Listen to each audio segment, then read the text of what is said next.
press the button. You're good to go.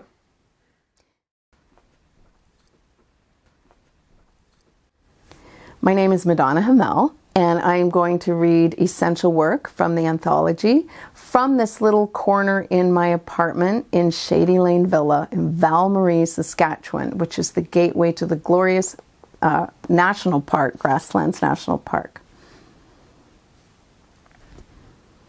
I pulled up to the house just as the shelter-in-place order came through. Before unpacking the car, I explored every room, clapping my hands with glee. "I'm here," I hooted. "I'm actually writer in residence in Wallace Stegner's childhood home." I pulled my journal from my knapsack and planned to get down to work over a steak at the 100-year-old Jack's Cafe. But Jack's was closed due to COVID. Highway 13, the main thoroughfare, otherwise known as Redcoat Trail, was empty, except for a fellow sitting on a bench across the street. He waved and hollered across to me. "How you doing?" "I'm great," I hollered back. "Considering." "Considering what?" he asked. Despite the sunny, warm spring day, no one walked the banks of the Frenchman River. No children played in the schoolyard up the street. No squealing, no running, no skipping. Maybe girls don't skip anymore. They probably don't dance in a circle either, holding hands and singing that Black Death ditty. "Ring around the rosy, pocket full of posy, husha, husha, we all fall down." Oblivious to the fact that the rosy ring, a blotch on the skin, was the first sign of plague. And the pocket of posy referred to small bouquets of flowers and herbs you stuffed in your pockets to ward away death. Husha was originally a shoo, the final sound a body made as it succumbed. On the Ides of March, just before driving to East End, my friend Paige and I made a video. "We interrupt this surveillance," I hollered over the wind into his camera, "with this news flash. Deep sources confirm the latest correspondence from the planet, this planet Earth, is indeed authentic. Issued this morning, not digitally, but by hand, in cursive, the Earth claims to have come to the end of her patience with her tenants, those not behaving as stewards, and realizes they simply can't or won't stop clobbering the animals, clotting the waters, or clouding her skies, so Mom Earth has decided to take matters back into her own calloused and ever-loving hands. The god of dirt has spoken." And she's sending us to our rooms. "Just go home," she says. "Sit down, take some deep, deep breaths, count to 100, and think about what you've done." She strongly advises that for the duration there be no buying, no selling, no squandering, no pushing, no shoving, no bullying, no threatening, no exceeding or grasping, no marketing, no stealing, no consuming, no billion users using, no golden rings, no dressing for success in the name of progress, no need to impress, no full court press, no heedlessly hurrying to fill our soul-shaped holes. Consider yourself served. In fact, she says, I've been serving you all along. And now it's time for a collective dose of tough love. So consider yourself grounded. Your mom, Planet Earth. P.S. Just to cheer you up, she says, I've restocked the canals of Venice with little fishes. Actually, you did, just by not doing anything, by backing off, by going home. It's worth noting that some countries are already moving the homeless into hotels, because in order to go home, you have to have a home to go to. The year I graduated from art school, I got a job at a Vancouver gallery teaching street kids the art of performance. Me, teach them. They spend their days on sidewalks performing, pitching for spare change. But they talk fast, not used to having more than 4 seconds to get their story across. I had to get them to slow down, expand their repertoire. They spoke in terse haikus, but held long, full stories, too. By the age of 18, most of them looked world-weary. like they held too much. We're giving you a night on stage, I reminded them. People are coming to hear you, paying to hear you, so speak slowly. I shared the old broadcasting rule of thumb. When it starts to sound too slow, that's when it's just right. On performance night, they were crackling with energy. Okay, I said to them backstage, just remember, people are sitting in chairs. They're not going anywhere, so milk it. And they did. But one 18-year-old named Juniper stands out. Her words worked their way into my thoughts like a permanent sliver, resurfacing every time I marvel at the ways shameless greed gets framed as genius. Do morals even matter when fortune takes over? She asked. Standing in her long black raincoat and her straight black hair, she slayed us. She humbled us. And then along with the others, she slipped back into the street. My initial excitement about being in Stegner's childhood home wears off by the start of my 4th week. It gets replaced by an antsy, edgy darkness I interpret as a desire to surround myself with my own stuff. I need my soul essentials, my books, my photographs, my little ritual objects, smudge sticks, votive candles, Mary statues, and animal bones. I need my plants that I rarely water, and my guitar that I never play. I need my own home. On my birthday, my old school chum toasts me on this new thing called Zoom. She and hubby are in their Toronto dining room. At one point, they step away from the screen to join a collective 7:30 p.m. cheer for essential service personnel. Off screen, while I sit staring at a potted plant in an empty room, people bang pots. Dogs bark. Are you doing this where you are? My friend asks when she returns. It feels great. In a town of like 13, I say. The geese are louder. So how are you coping? Oh, I'm fine. I'm still working. Movies have been declared an essential service. No kidding. I know, she says. It's stupid. In April, I'm staying up late, doom scrolling on my computer. I get hooked on the late night talk shows. Initially, it's fascinating to watch celebrity guests at home with their kids and their spouses and their bookshelves. Lost without studio lights, fanfare, and audience applause, they ease off on their showbiz shtick. In fact, they seem to forget they're talking to millions of us, not just Jimmy, and whine about deprivations and inconveniences, redefine for the rest of us the meaning of essential. They are stuck in their houses. No, not our LA place, our London place, they complain. They have to exercise in the basement. Cook, vacuum, do laundry. They even have to dye their own hair from a box. At the end of the show, having saved so much by slumming it, they give extravagantly to their favorite charity.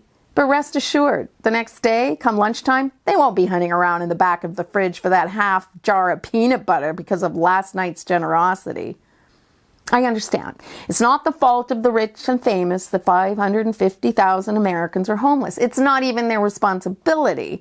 But it's moments like these when the great Western chasm, the yawning trench between haves and have-nots, is fully revealed. The kings and queens of media, be they lefty actors or right-wing talk show hosts or the op-ed anchors of misnamed news programs, comprise the de facto ruling class, says George Saunders in his essay, The Brain-Dead Megaphone. The conservative opinion king, he goes on to write, has more in common with the liberal opinion king than either does with the liberal and conservative slaughterhouse workers in Wichita. The opinion kings have friends in common, similar ambitions, a common frame of reference, agents, expected perks, a knowledge of the hierarchy of success indicators, and a mastery of insider jargon. And add to that, I'd say, wardrobe, makeup, drivers, dressers, and of course, stylists to do their hair. For 11 years, I worked at a radio station in Quebec City's old town. One week in 2000, I kept pitching the same story every day. The roof of Saint-Roch Mall in the city's first working-class district was about to be removed. The idea was to revive some of the ancien quartier's charm by exposing the old shops and paving stones. At the heart of it all stands Saint-Roch Church, the size of a cathedral and built in the early 1600s. By removing the mall roof, the full glory of the church would be revealed, we were told. We should find out what's going to happen to the homeless who use the mall as a shelter when it's 40 below, I suggested. The homeless aren't our listening audience, I was told.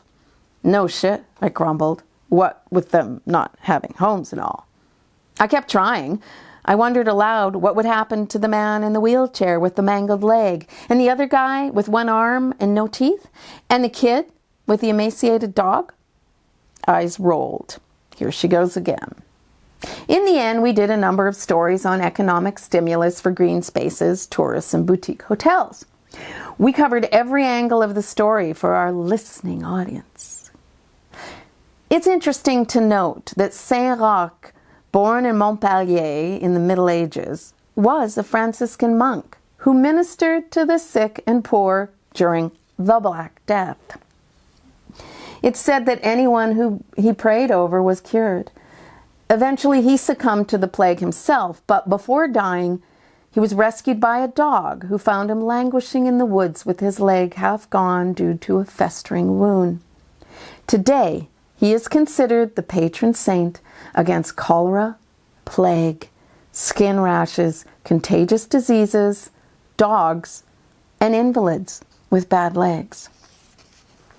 The Greek physician Socrates in 400 BC observed that people absorb topographical influences from the moment of birth, and that separation from such geographies could prove perilous.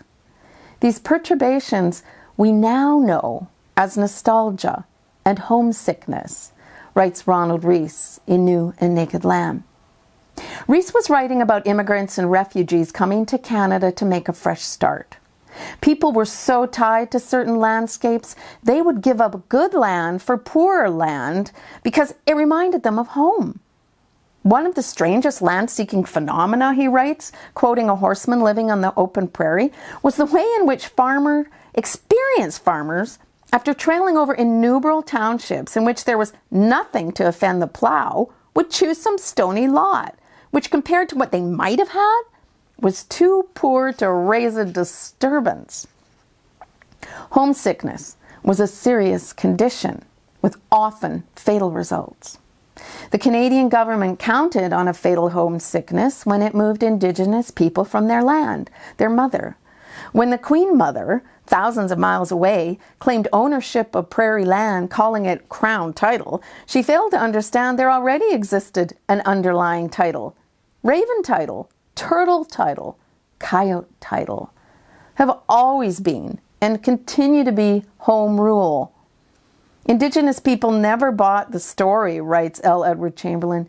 His 2003 book is titled after the words of a Tsimshian elder asking government officials, "If this is your land, then where are your stories?" Although nothing could be more out in the open than a body sleeping on a sidewalk, human homelessness, like human removal, is a story we don't like to tell. To tell ourselves the story of people with nowhere to go is to tell on ourselves. Empires have taught us the best way to erase a culture is to remove people from their land, ban their language, separate them from each other, demolish sacred sites and practices.